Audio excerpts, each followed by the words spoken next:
GK को याद करने का एक ऐसा तरीका बताने वाला हूँ जिससे कि आप कोई भी सन हो या ईस्वी हो चाहे इम्पोर्टेंट डेज हो उसे आप याद कीजिएगा तो कभी भूल नहीं सकते। तो इस पहले हम ये जानेंगे इससे पहले कि हमारा माइंड काम कैसे करता है। हमारा माइंड जो है किस चीज़ को ज़्यादा एक्सेप्ट करता है, कौन सा ऐसा चीज़ होता है जिसको एक्सेप्ट कर लेता है और जिसको रिजेक्ट मतलब तुरंत भूल जाते हैं।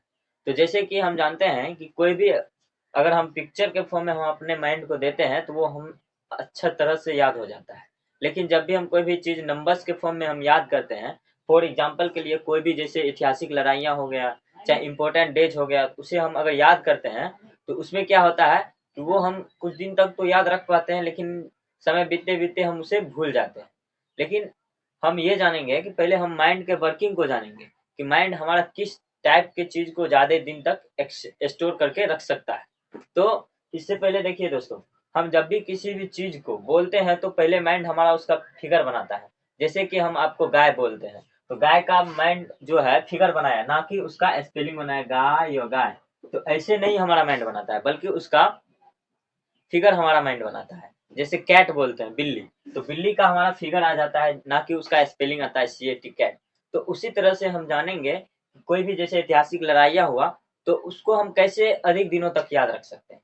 तो उसके लिए एक मेथड होता है जिसे हम न्यूमेनिक्स मेथड कहते हैं। न्यूमेनिक्स मेथड से क्या करते हैं, किसी भी नंबर्स को हम वर्ड के फॉर्म में कन्वर्ट करके उसको हम याद करते हैं। लेकिन चलिए जानते हैं न्यूमेनिक्स मेथड के बारे में। तो देखिए न्यूमेनिक्स मेथड जो होता है नंबर्स को मीनिंगफुल वर्ड में कन्वर्ट करके याद करना ही न्यूमेनिक्स मेथड कहलाता है। तो किसी भी नंबर्स को मीनिंगफुल वर्ड में कन्वर्ट करके उसे हम याद करते हैं तो वही हमारा न्यूमेनिक्स मेथड कहलाता है। लेकिन इससे पहले हम ये समझते हैं कि किसी भी नंबर्स को वर्ड के फॉर्म में कैसे कन्वर्ट करेंगे।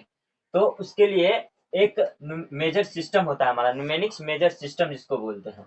तो उसे क्या करते हैं कि कोई भी जैसे कि नंबर्स हो गया उसको हम वर्ड में पहले अल्फाबेट में कन्वर्ट करते हैं। जैसे कि हमारा जैसे जीरो हो गया तो इसको हम एक वर्ड में कन्वर्ट करेंगे, मतलब अल्फाबेट में कन्वर्ट करेंगे। उस अल्फाबेट से क्या करेंगे कि हम उसे एक मीनिंगफुल वर्ड बनाएंगे, अल्फाबेट का यूज करके मीनिंगफुल वर्ड बनाएंगे। और वर्ड बनाने के बाद हम उसको उस क्वेश्चन से कोरिलेट करके याद करेंगे। चलिए एक उदाहरण से हम चलते हैं। तो पहले हम इस मेजर सिस्टम को समझ लेते हैं कि ये मेजर सिस्टम काम कैसे करता है। तो देखिए मेजर सिस्टम जीरो, जीरो का जहां भी हम मेजर सिस्टम में जीरो को जेड और एस लिखते हैं। तो मेजर सिस्टम में जीरो को जेड और एस लिखते हैं। इसको कैसे याद रखेंगे कि जेड और एस कैसे होता है। तो देखिए जीरो, जीरो को इंग्लिश में जेड से लिखते हैं और हिंदी में शून्य से, एस से, माने शून्य माने 100। तो 100 को हम एस कहते हैं। तो जेड और एस जहां भी लिखा होगा तो आप तुरंत समझ जाइएगा ये जीरो के बारे में बोला है। अब क्या करते हैं, वन, वन को टी और डी लिखते हैं। अब देखिए दूसरा वर्ड होता है मेरा वन। देखिए दुनिया में जितना भी नंबर्स होता है वो जीरो से लेकर 9 तक ही होता है। अब देखिए दूसरा हम जैसे वन हो गया, वन को हम अब जहां भी लिखेंगे तो टी और डी के फॉर्म में लिखेंगे, ठीक है। अब देखिए जहां भी वन लिखा रहेगा तो उसको हम टी और डी समझेंगे, ठीक है। तो देखिए इसको कैसे याद रखेंगे। तो देखिए वन को ऊपर में एक लाइन खींचते हैं तो ये टी बन जाता है, और इसी लाइन को मोड़ के ऐसे घुमा देते हैं तो ये डी बन जाता है। तो इस तरह से हम इसको याद रखेंगे। वन का क्या होता है, टी और डी। अब दो की बात करते हैं। तो दो, दो को देखिए, दो को कैसे लिखेंगे। तो दो को देखिए एन के फॉर्म में लिख सकते हैं, क्योंकि दोस्तों देखिए दो ऐसे लिखाया जाता है और इसको देखिए 90 डिग्री में इस तरफ मोड़ते हैं एंटी क्लॉक वाइज, तो ये देखिए एन बन जाता है। दो को हम 90 क्लॉक वाइज, 90 क्लॉक में एंटी क्लॉक वाइज मोड़ते हैं तो ये हमारा एन बन जाता है। अब इसी तरह से दो को क्या याद रखेंगे, अब एन। अब जहां भी हम एन लिखेंगे तो आप तुरंत समझ जाइएगा कि ये इसका मतलब दो हो गया। अब देखिए तीन नंबर की बात करते हैं। तो तीन में होता है कि तीन, तीन का क्या होता है, एम होता है। क्या होता है तीन का, एम। तो इसको कैसे याद रखेंगे, देखिए एम को भी एंटी क्लॉक वाइज 90 डिग्री पर मोड़ते हैं तो ये थ्री बन जाता है, ठीक है। तो थ्री, अब जहां भी हम एम लिखेंगे तो इसका मतलब क्या हो जाता है, थ्री, ठीक है। तो देखिए फोर, फोर को हम क्या लिखेंगे न्यूमेरिक्स में, तो फोर, फोर को हम आर लिखेंगे। तो पहले के टाइम में हम हिंदी में आर लिखते थे, ऐसे आप फोर को आर ही लिखा करते थे, ठीक है। तो फोर को क्या याद रखेंगे, आर। अब जब कहीं भी हम आर लिखेंगे तो इसका मतलब क्या हो जाएगा, फोर। चलिए अब फाइव को देख लेते हैं। तो देखिए फाइव का क्या होता है, एल होता है। फाइव का एल होता है, एल। इसको कैसे याद रखेंगे, तो देखिए हम अपना उंगली देखते हैं तो इसमें पांच पांच उंगली होता है। अब इसमें देखिए एल शेप बन जाता है, तो यहाँ से 5 का क्या याद रखेंगे, एल। 6 की, तो 6 का क्या होता है, जी, जे और एस एच और सी एच होता है। तो इसको कैसे याद रखेंगे, तो देखिए इसको याद रखने के लिए एक तरीका है कि देखिए 6 को जब हम ऐसे लिखते हैं तो इसको ऐसे कर देते हैं तो ये जी बन जाता है, और 6 को फिर उल्टा हम करेंगे तो ये हमारा जे बन जाता है। तो जी और जे 6 का होता है। अब जहां भी हम 6 लिखेंगे इसका मतलब क्या हो जाएगा, जे हो जाएगा और जी हो जाएगा। अब देखिए एस एच और सी एच, इसका भी कभी कभी हम छ के फॉर्म में पढ़ते हैं। सी एच का मतलब भी छ होता है, कहीं पर पढ़ते हैं, चाहे एस एच से भी हम कहीं कहीं पर छ के फॉर्म में पढ़ते हैं। ठीक है, तो छ लिखते हैं, एस एच और सी एच छ में याद रखेंगे। अब बात करते हैं हम 7 की, तो 7 का क्या होता है, तो 7 का देखिए 7, अब 7 को देखिए के होता है और सी होता है। इसको कैसे याद रखेंगे, तो देखिए 7, एक 7 ऐसे लिखते हैं और एक 7 उल्टा करके ऐसे लिख देते हैं, ये हमारा क्या बन जाता है, एक 7 ऐसे के बन जाता है।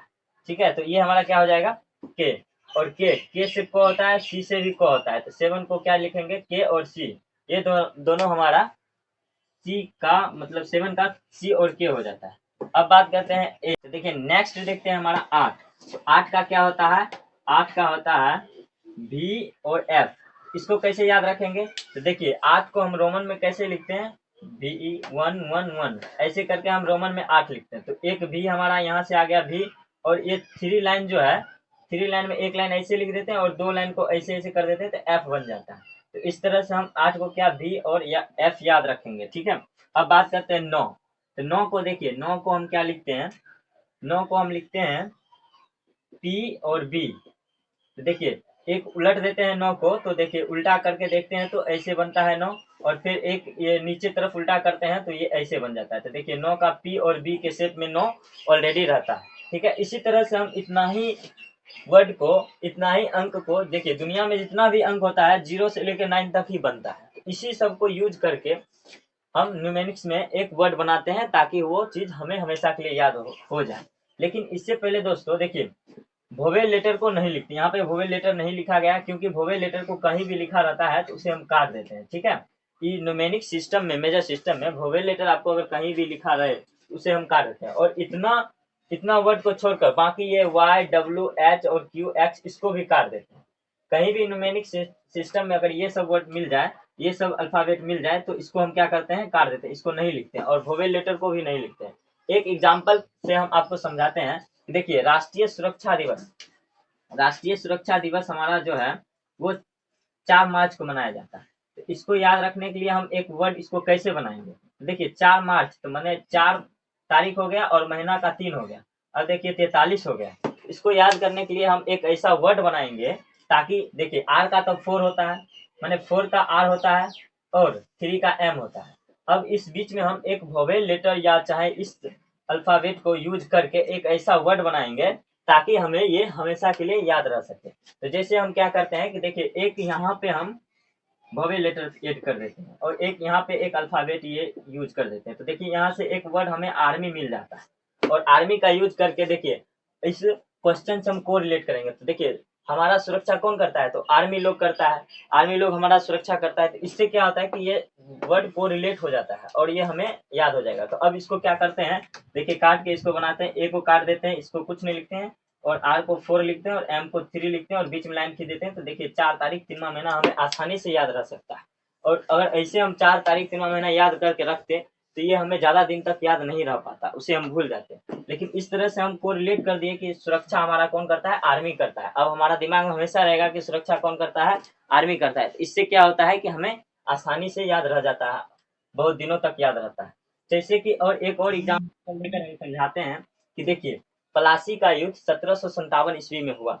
इसको कैसे याद करेंगे, देखिए पलासी, पलासी से आप दिमाग में रखिए खलासी, और खलासी लोग जब भी गाड़ी में चढ़ते हैं तो वो क्या पहन के रखते हैं, घड़ी। घड़ी तो आप जानते हैं, क्या पहन के रखते हैं, क्लॉक, CLOCK, क्लॉक। अब देखिए इसको हम को रिलेट करते हैं। तो देखिए सी का क्या हो जाता है 7, एल का हो जाता है 5, और सी और के, देखिए सी और के जब भी एक साथ दो चीज आ जाता है तो उसका एक ही लिखते हैं। ठीक है, तो सी और के का मीनिंग देखिए यहाँ पे देखिए सी और के का मीनिंग 7 होता है, फिर एल का मीनिंग यहाँ पे देखिए 5 होता है।